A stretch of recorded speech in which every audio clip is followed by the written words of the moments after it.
para falar da palavra de Deus e finalizar a temática da Jucade do mês de novembro, né? A gente já está falando de dezembro amanhã, então passou muito rápido. Tenho certeza que Deus nos abençoou muito no mês de novembro. E os irmãos aqui trouxeram, os ministros trouxeram uma série de análises e ângulos de como a primazia foi preponderante na vida de muitos homens e mulheres de Deus, de como eles colocaram o Senhor no centro de suas decisões e de tudo aquilo que eles faziam, pensavam, agiam, como eles colocaram isso, e eu tenho certeza que a gente tirou muitas lições positivas. E nessa noite a gente vai finalizar o mês, finalizar a temática, falando de um outro homem de Deus, um outro homem relevante daquilo que a gente ouviu de suas histórias, que é Daniel. E foi muito bom, depois que os meus amigos da Jucade passaram o personagem, né, que seria revisitar a história de Daniel olhando desse ângulo, né, diferente. Quando você lê Daniel, você foca muito ali na parte escatológica, nas visões que ele teve. Para as crianças tem a questão da cova dos leões, mas você visitar um personagem, uma história com esse foco, né, com esse ângulo, é interessante a gente tentar entender algumas coisas que Daniel fez, fazia e deu o exemplo para a gente. Então, para a gente iniciar essa palavra, eu peço a oração da minha pastora, por gentileza. Está com o microfone aí, né, pastora? Amém, Senhor. Obrigada pela sua oportunidade de ouvir a tua palavra, de poder sentir, Deus, o que tu preparaste para as nossas vidas. Unge e capacita o teu servo de maneira tremenda e poderosa. Inunda a tua igreja com essa palavra que será ministrada às nossas vidas. Só temos a te agradecer por mais essa oportunidade que tu nos dás de estar na tua presença, na tua casa e poder ouvir a tua palavra, aquilo que tu preparaste para as nossas vidas aqui essa noite. Muito obrigada em nome de Jesus. Amém. Amém, amém. E Daniel, irmãos, eu acho que ele é um excelente exemplo de como a gente pode buscar e almejar a excelência em tudo que a gente faz. Contextualizando e lembrando a igreja daquilo, da história, né, do contexto em que ele estava inserindo, em que ele estava inserido, ele foi levado como cativo, então ele estava distante da sua família, ele estava numa outra terra, ele estava em um outro lugar, longe dos seus pais, com uma outra cultura e com outro ambiente. Então, dentro desse contexto, ele mostra como a primazia foi importante, como ele colocar o Senhor e o reino de Deus em primeiro lugar foi importante para a vida dele, e no ângulo que a vida dele caminhou, como o enfoque que ele deu, é um excelente testemunho para a gente de como nós devemos tratar como prioridade tudo aquilo que Deus tem dado para a gente de missão. E do ponto de vista de Daniel, a gente pode também absorver alguns detalhes interessantes para a nossa vida hoje, para o nosso cotidiano, para as nossas tomadas de decisão, para a nossa vida, para a nossa mentalidade.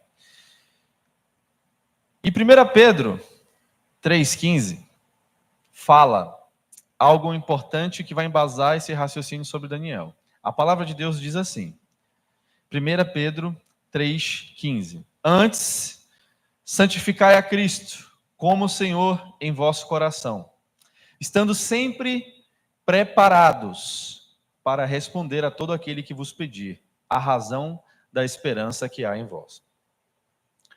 Daniel, não com palavras, não somente com palavras, mas com atitudes, ele se mostrou em muitos momentos da sua trajetória preparado para responder e corresponder qual era a razão da esperança e daquela convicção que ele carregou desde a sua infância. Qual era a razão e a convicção que ele tinha no seu coração para tomar decisões, para se manter firme, para se manter de pé. E a gente começa a entender que Pedro, aqui nessa epístola, ele reforça o sentimento de que não se fazem cristãos com palavras. Não se fazem cristãos com títulos. Se fazem cristãos com atitudes. Se fazem cristãos com ações, com um estilo de vida, com uma vida realmente entregue ao Senhor. E daí, olhando a história de Daniel, a gente não vai falar muito, todo mundo já sabe aqui, todos conhecem a história de Daniel, mas revisitando a história, a gente vai começando a ver alguns vieses de raciocínio que ele tinha, de comportamento dele, que pode nos ajudar.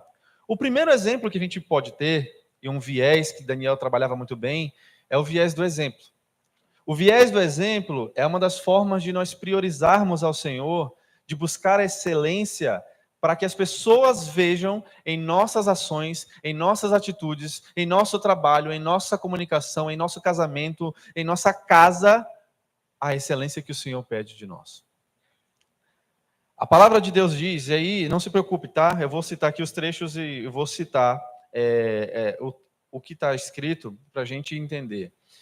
Daniel 1, 19 a 20 diz que o rei falou com eles e entre todos não foram achados outros, como Daniel, Ananias, Misael e Azarias. Por isso, eles passaram a assistir diante do rei em toda a matéria de sabedoria e de inteligência sobre que o rei lhes fez perguntas. Os achou 10 vezes mais doutos do que todos os magos e encantadores que havia em todo o seu reino. Então o rei colocou à prova aqueles jovens. O rei colocou à prova qual era a capacidade técnica deles. E aqui não estava falando de espiritualidade. Aqui não estava falando de oração. Aqui não estava falando, não que isso não seja importante, isso é extremamente importante. Mas nesse momento aqui, eles não estavam falando sobre quem orava mais, eles não estavam falando sobre quem jejuava, eles não estavam falando sobre quem era mais espiritual. Eles estavam falando sobre quem estava mais preparado para as matérias, para aquilo que o rei estava perguntando e colocando em questão. Então, em nossas vidas, a gente muitas vezes se limita a pensar que a nossa contribuição e o nosso exemplo como cristão, como cidadão do céu, está nas coisas estritamente espirituais. Até porque ser um exemplo também contribui para o reino espiritual. Até porque ser um homem e uma mulher de bom caráter contribui para o reino espiritual. Porque não adianta eu falar bonito, não adianta eu aparentar ser bonito, não adianta eu me vestir bem, não adianta eu me comportar bem, mas se as minhas atitudes não forem correspondentes a isso, de nada adianta. É como um sino que toca e não sai som. E então Daniel foi achado, comparado com os outros ali, 10 vezes mais capacitado. Então o espírito, em outro trecho, a palavra de Deus diz que ele tinha o espírito de excelência. Ele buscava ser excelente em tudo. E ninguém adquire conhecimento, irmãos, no estalar de dedos. Então entenda, Daniel se mostrou 10 vezes mais capacitado porque ele se preparou. Porque ele estudou. Porque ele entendeu que aquilo ali seria relevante e importante e que ele deveria ser um exemplo diante de todos aqueles que estavam lá junto com ele, de todos os jovens que estavam lá junto com ele. E em alguns momentos, o nosso exemplo ele vai ser a nossa maior declaração do evangelho. Porque às vezes você vai ter a oportunidade de falar do plano de salvação, você vai ter a oportunidade de falar de como Jesus nos ama, você vai ter a oportunidade de falar que Deus é fiel e que pode salvar a nossa vida, mas em outros momentos você não vai ter. Mas a sua atitude, a nossa atitude, ela vai ser observada. A maneira como nós nos comportamos diante de problemas, diante de dificuldades, diante de tensões, diante de estresses da vida, diante de coisas no trabalho, diante de coisas na escola, onde você estuda, na sua casa, de como você lida com seu esposo, com a sua esposa, vão dizer muito sobre o que está no nosso interior. E o mundo está carente de bons exemplos. O mundo está tateando por bons exemplos. As pessoas querem olhar e replicar comportamentos. Elas querem ver bons exemplos e replicar. Então o mundo está precisando olhar para as outras pessoas e enxergar bons exemplos. E esse é o nosso papel como cristãos, como filhos de Deus, de levar essa mensagem para o mundo, através das nossas atitudes, através das nossas ações. Não é fácil, não é simples, e não é que vai deixar de exigir trabalho.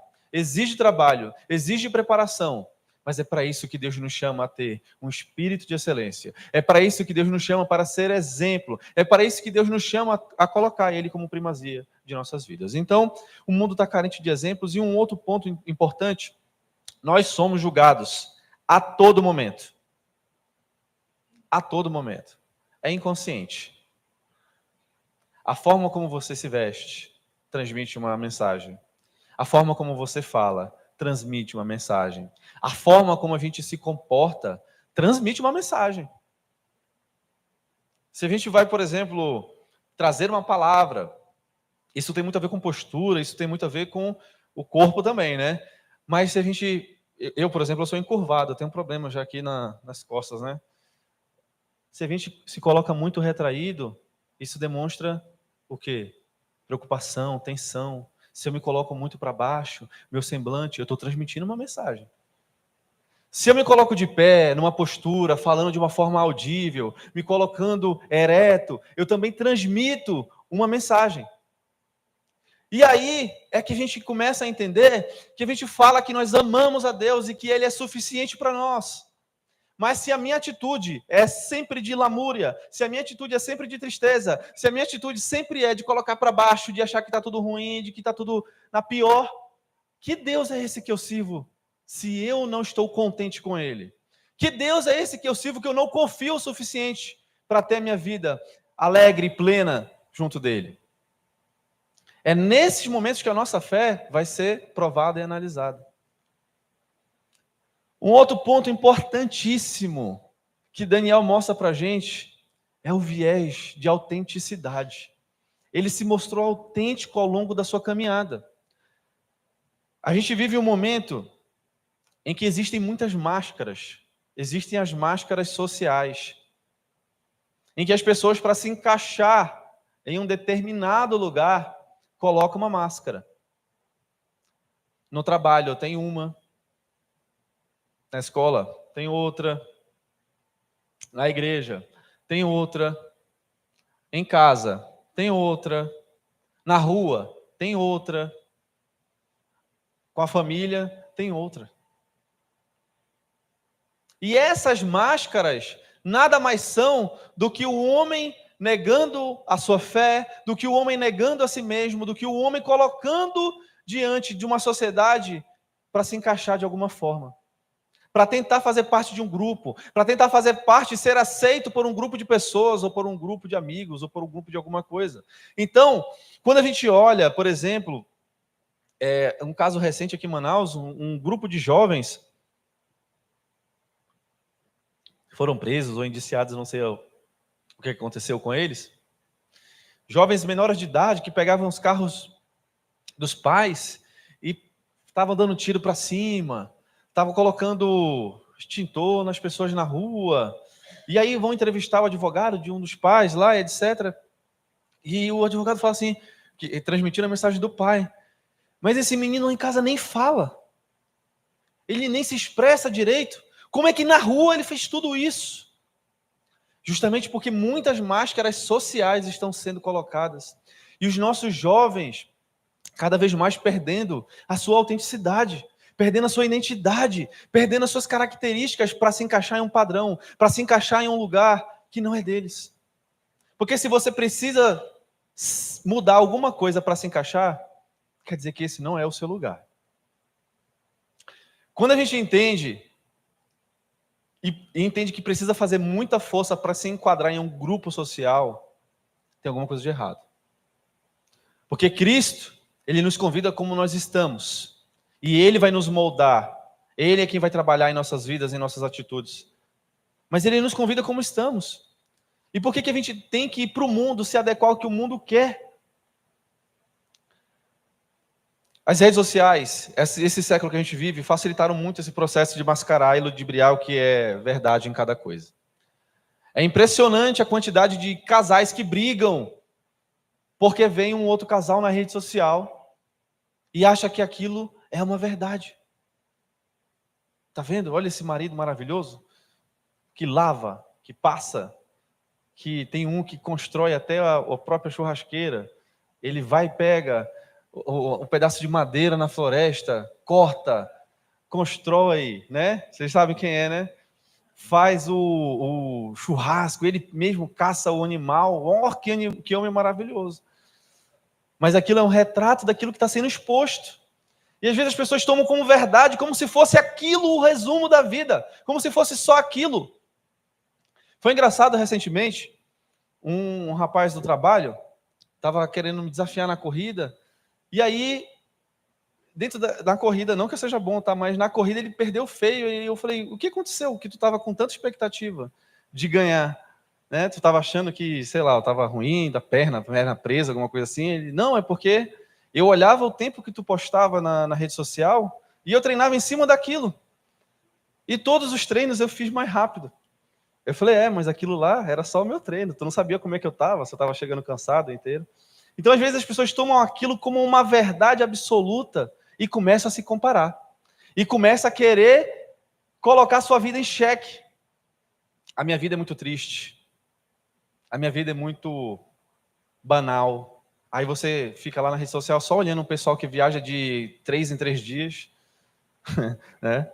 Come de tudo em 3 em 3 dias, e aí realmente, se você estiver parado lá no seu sofá olhando, meu Deus, a minha vida é realmente. Mas esse tipo de comparação não faz sentido. Ter o reino de Deus como primazia é ser autêntico, e Daniel mostrou isso.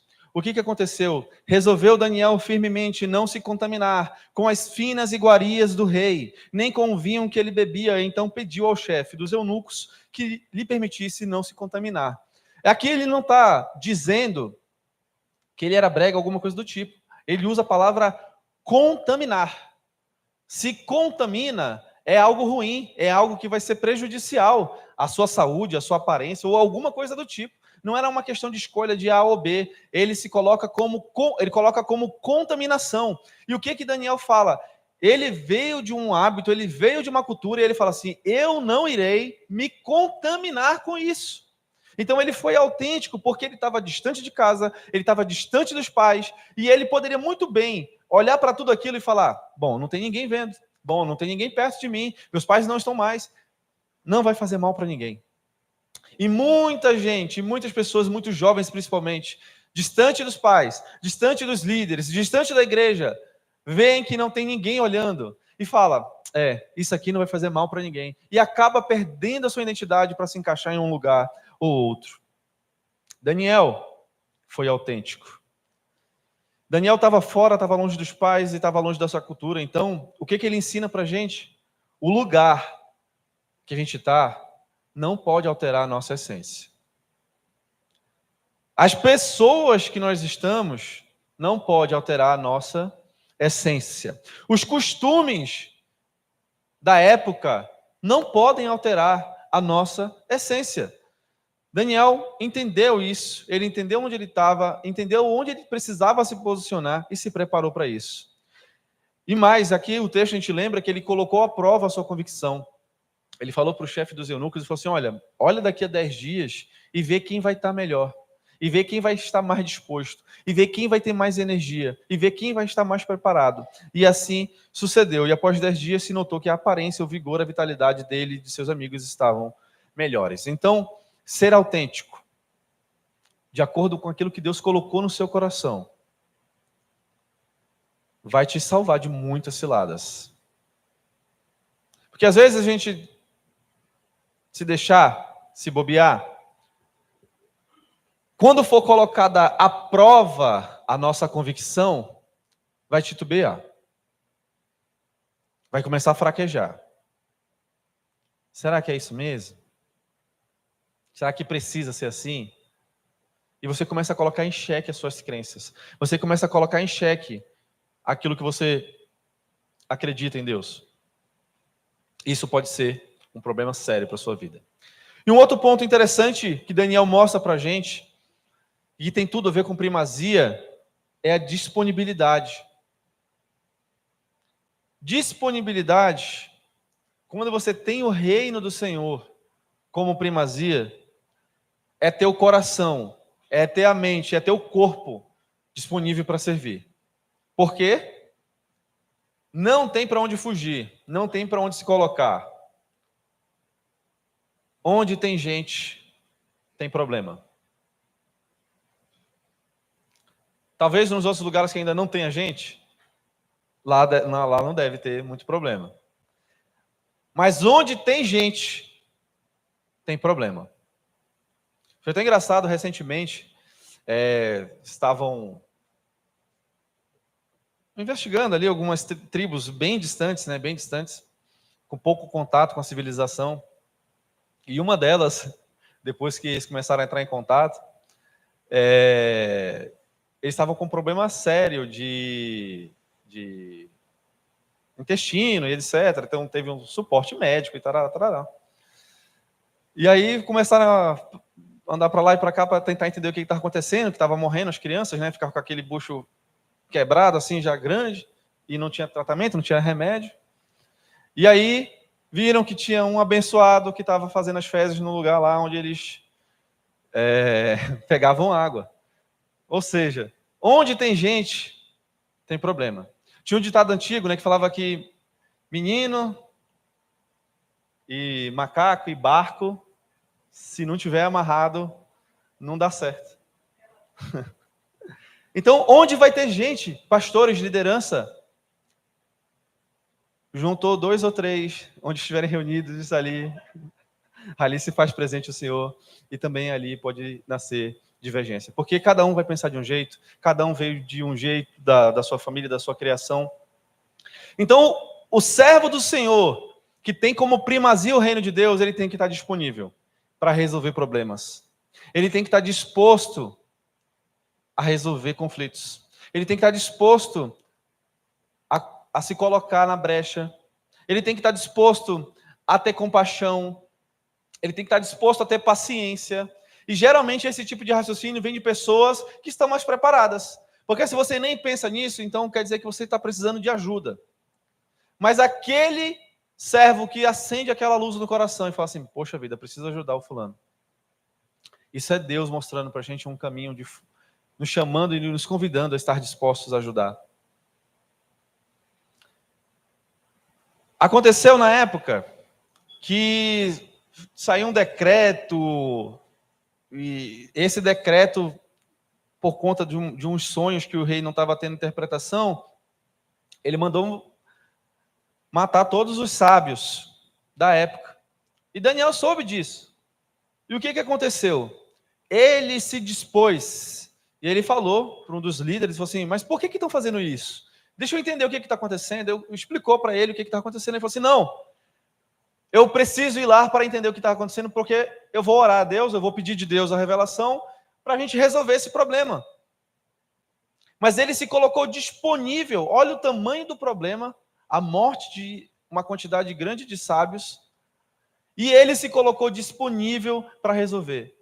E a gente reflete, qual foi a última vez que a gente se colocou disponível para resolver um problema?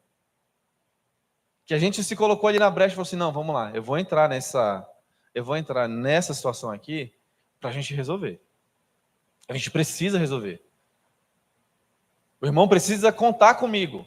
Será que as pessoas contam com a gente? Será que as pessoas olham para mim e para você e contam com a gente para resolver uma situação, para resolver um problema? E Daniel se colocou ali no lugar. Jesus também, quando a gente lembra em Mateus 9,36, que vendo ele as multidões, compadeceu-se delas, porque estavam aflitas, estavam exaustas como ovelhas que não têm pastor. Ele olhou para a multidão e veio o compadecimento de enxergar que aquelas pessoas estavam meio que perdidas, alienadas a tudo que estava acontecendo, e ele se compadeceu delas. E ali ele se dispôs a resolver um problema também. Dessa forma, Daniel, quando ele se colocou na brecha, ele não somente poupou a ele, mas também poupou a outros sábios. E aquilo foi uma oportunidade para ele engrandecer o nome do Senhor. E é essa associação que a gente precisa fazer, que nem sempre vai ser uma pregação de púlpito, nem sempre vai ser um evangelho ministrado de Mateus, vai ser um evangelho ministrado da cruz, vai ser uma atitude, vai ser um comportamento, vai ser algo que você vai fazer, algo que você vai dar de exemplo, vai manifestar a glória de Deus na vida daquelas pessoas que te rodeiam. Paulo diz em Romanos, como porém invocarão aquele em quem não creram? Como crerão se nada daqueles que eles não ouviram?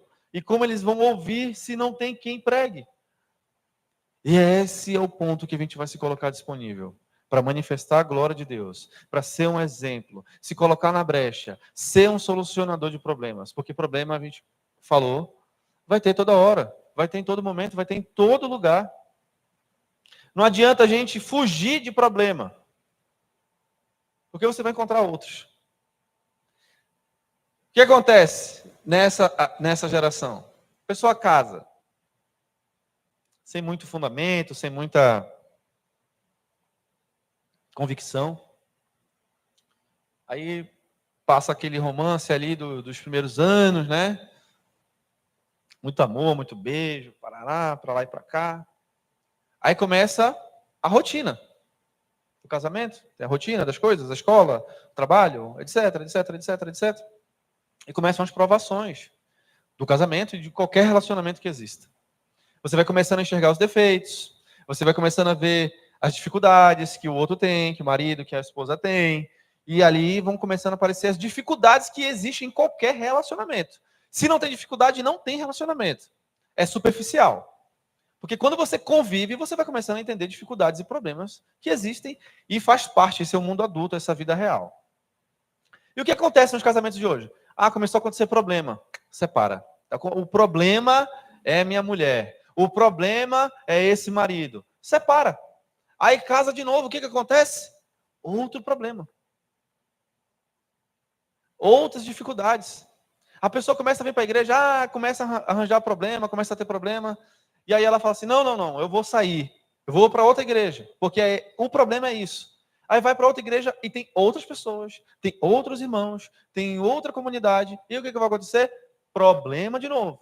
E aí o que ela vai fazer? Vou sair de novo. Até que ela vai buscar um nível de superficialidade, que é aquela visita da rainha. Sabe a visita da rainha que ela só faz e passa assim? Assim realmente não tem problema, pessoal. Desse jeito, sem intimidade, não tem problema nenhum para resolver, porque realmente é só superficial. É só ver de longe. Mas não é isso que o Senhor nos chama para fazer.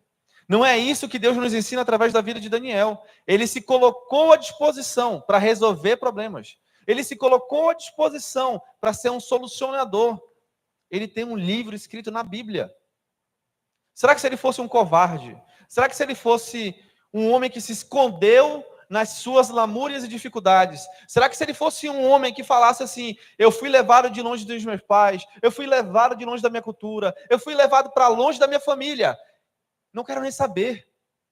Eu tenho muita desculpa para dar para não fazer nada. Eu tenho muita desculpa para dar para não servir a Deus. Eu tenho muita desculpa, eu tenho muito fundamento para falar que não preciso servir a Ele, porque Deus, de alguma forma, não ouviu as minhas preces, porque Deus não ouviu a minha oração, porque Deus permitiu que eu saísse de longe dos meus pais.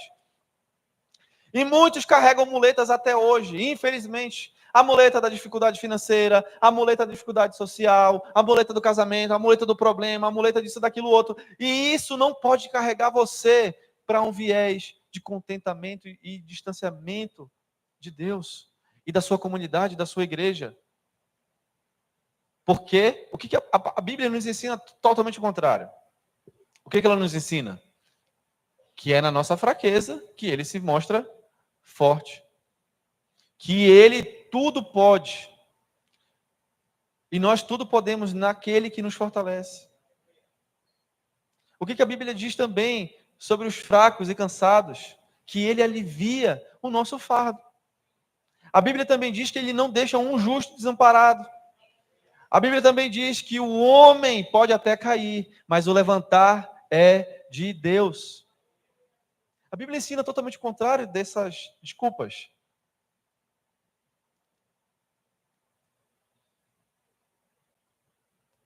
Outra coisa que Daniel ensina para a gente, vai muito em contra a confiança que nós temos. E a nossa confiança em Deus, ela vai ser confrontada, ela vai ser checada, ela vai ser duvidada, ela vai ser trabalhada, ela vai ser apontada em muitos anos, em muitos momentos da nossa vida. A Bíblia diz que lá para o finalzinho da história de Daniel, que mesmo entre os presidentes e sátrapas, Daniel ele se destacou.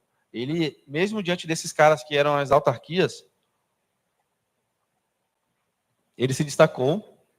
E isso acendeu um sentimento de inveja no coração daqueles homens. Então aqueles homens passaram a quê?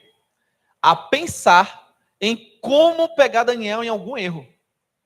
Eles começaram a tramar, eles começaram a buscar problemas ou situações para incriminar ou para tirar Daniel do seu foco.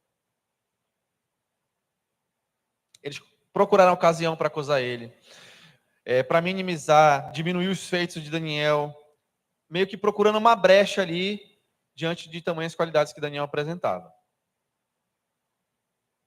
E é nesses momentos que nós que temos o reino de Deus no nosso coração, vamos trabalhar nossa confiança. Por quê?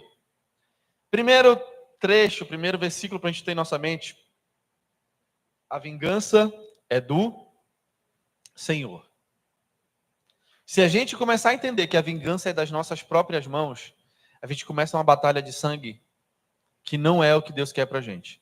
Quando você percebe que o inimigo está se levantando, quando você percebe que tem pessoas sendo usadas, quando você percebe que algumas pessoas estão querendo te tirar do eixo, colocar situações, diminuir as suas qualidades, e você entende que o inimigo ali é uma pessoa e você quer se vingar com as suas próprias mãos, você caiu numa cilada. Que essa foi a cilada que a autarquia queria fazer contra Daniel. Mesmo entre esses homens, ele entendeu que a vingança é do Senhor. Um outro versículo que a gente precisa ter em mente é: lancem sobre ele toda a sua ansiedade, porque ele tem cuidado de vós. Lançar sobre Deus, colocar diante dele todas as suas ansiedades, os seus anseios, as suas dificuldades, lembrando que ele tem cuidado de vós. Porque se você lança a sua ansiedade, as suas dificuldades sobre qualquer coisa que não seja sobre o Senhor, você pode criar outros problemas. E o que aconteceu? Após Daniel saber de tudo que eles estavam armando, e basicamente a gente lembra que o que eles queriam? Incriminar Daniel. E chegaram lá com o rei, foram para lá e para cá, e conseguiram criar e burlar uma regra que não poderia mais orar a Deus, que era uma postura de Daniel, no mesmo horário, no seu lugar, no mesmo posicionamento, daquele jeito que ele sempre se costumava e se colocava a fazer. E o que aconteceu? Eles conseguiram, eles criaram uma regra. E a Bíblia diz que Daniel, pois, quando soube que a escritura estava assinada, ele soube que poderia acontecer alguma coisa ruim com ele, entrou em sua casa e em cima, no seu quarto, onde havia janelas abertas do lado de Jerusalém, 3 vezes por dia, se punha de joelhos e orava e dava graças diante do seu Deus, como costumava fazer. Isso tudo mostra que ele tinha uma confiança plena no Deus que ele servia. E mostra como ele era autêntico, como ele entendia o seu propósito e quem estava com ele. Por quê? Diante de pressões, tem pessoas que vão assumir a responsabilidade, vão assumir a dificuldade e vão encarar. Tem uma pressão, a pessoa encara. E tem outros que vão pivotar. Geralmente essa pessoa, ela terceiriza muita coisa. Ela coloca a culpa no líder, ela coloca a culpa no pastor, no marido, na esposa, no filho, na escola, no amigo, no namorado. Ela vai pivotar. Ela vai colocar a responsabilidade para outra pessoa. Mas Daniel, naquele momento, segurou a onda. Ele entendeu o que estava sendo feito. Ele não precisava mais provar para ninguém, tá? O contexto é, ele não precisava mais provar para ninguém das suas qualidades. Ele já tinha chegado no nível de autoridade, no nível de conhecimento, que ele não precisava mais provar para ninguém. Mas ele não mudou a sua postura. Isso é um exemplo tremendo para as nossas vidas. Porque muitas vezes a gente quer se encaixar em um padrão social, se encaixar em alguma coisa, e esquece os fundamentos de Deus. E coloca para baixo do tapete os fundamentos de Deus. Daniel segurou a peteca e encarou como grande homem de Deus e como uma grande mulher de Deus que Deus quer que nós sejamos. De enfrentar a pressão confiando em Deus. Ou confia ou não confia. Porque se você confia em Deus, você vai até o fim. Se você não confia, diante das pressões, você vai deixar de lado. E é interessante como algumas coisas acontecem, a gente vai pegando alguns exemplos. O comportamento humano. O comportamento humano com confiança é um. O comportamento humano com desconfiança ou com incerteza é outro. Já viram aqueles exemplos de time de futebol quando vai para a decisão de pênaltis? Que às vezes aquele grande jogador, aquele craque, aquele cara que decide jogos, se ele tiver em baixa confiança, muitas vezes ele pede para não bater. Por quê? A pressão bate ali e ele fala assim, não, eu prefiro me isentar. E às vezes aquele jogador mais ou menos, às vezes até um ruim, ele está confiante. E ele assume a responsabilidade. Isso tem muito a ver com o nosso relacionamento com Deus. Quanto mais íntimo você tiver com Deus, quanto mais confiança você tiver em Deus, quando vier uma dificuldade, uma pressão, um problema, você vai encarar de uma forma diferente. Se um problema te encontra num momento de instabilidade, num momento de incerteza, de desconfiança, ele te derruba. Mas se vê um problema e te encontra confiante, que chuva, sol, de que calor, de que frio, de que fome, de que escassez, de que fartura, de que bom tempo, de que mau tempo, tudo vem do Senhor ou com a permissão do Senhor. Esse problema vai te encontrar e vai encontrar uma confiança firme, plena, sabendo que não depende das circunstâncias, depende do seu relacionamento com Deus. Esse tipo de problema bate e volta. Ele não derruba. Agora, se ele encontra uma mente fraca, se ele encontra uma mente distante do Senhor, duvidando da palavra, duvidando que é amado por Deus, duvidando que é guardado por Deus, duvidando de que é amado e protegido por Deus, se ele encontra uma mente assim, o que acontece? Quando vem um problema, aceita. Aí começa a carregar. Aí aceita, derrota, aceita, derrota, aceita, derrota, aceita, derrota, aceita, derrota. E carrega isso pro resto da sua vida. Mas o que Deus quer levantar em nosso coração, assim como Ele falou para Josué, não te mandei eu, seja forte, seja corajoso, eu estou contigo. Irmãos, é uma declaração de confiança, de autenticação da parte de Deus. Quando Ele fala para mim e para você, eu estou contigo, é para dizer para você, Messias, Yuri, confia em Deus. E o mais, Ele fará.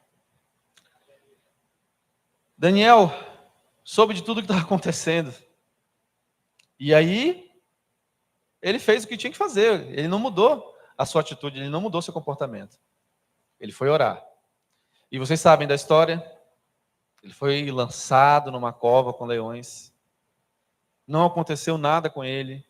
E quem estava duvidando se deu mal. E Daniel teve outras revelações e outros momentos importantes com o Senhor. E no final dessa história, Daniel foi exaltado, a gente sabe, a gente acabou de falar que ele tem um livro escrito na Bíblia, tem um nome replicado hoje para inúmeras pessoas. Certamente o encontraremos ele no céu, poderemos trocar alguma ideia com ele, falar como é que foi, alguma coisa. E no final dessa história, a gente lembra de Jó, que depois de tudo que aconteceu, perder, ganhar, sofrer, ser questionado, ser duvidado, testemunhar, sofrer ofensas, ele declara algo que eu acho muito importante para a nossa caminhada. Bem sei que tudo podes, e que nenhum dos teus planos pode ser frustrado. E com esse sentimento, a gente traz à tona a história de Daniel, lembrando que se você confiar em Deus, se você tiver Deus como primazia do seu coração, suas atitudes, seus comportamentos, a sua mentalidade estiver centrada na vontade de Deus, podem te tirar da tua casa, podem te tirar da tua família, podem te colocar à prova, podem te colocar em enrascada, podem te colocar em dificuldade, mas se você confiar em Deus, você vai vencer. Vai vencer no nome de Jesus, vai vencer com a confiança que tem em Deus. E é isso que Deus quer levantar em nossos corações. Cada vez mais, confiar e ter Ele como primeiro. Porque se você tiver se nós tivermos esse trabalho, essa mentalidade, todo o resto, todas as outras coisas nos serão acrescentadas, todas as outras coisas serão trabalhadas e guardadas e protegidas por Ele. Então, nós vamos finalizar crendo que Deus trabalhou nesse mês a primazia. E quando Deus levanta um sentimento, quando Deus levanta assuntos, aspectos para serem trabalhados, é para provocar uma reflexão entre a gente. Entender o que será que pode estar tirando a primazia de Deus? O que pode estar tirando o centro da vontade de Deus da minha vida?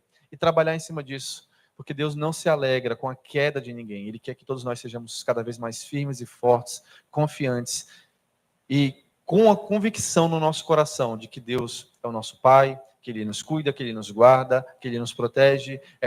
Tudo que acontece em nossas vidas é com o seu consentimento e com o seu cuidado sobre nossas vidas. Amém? Ministério de Louvor.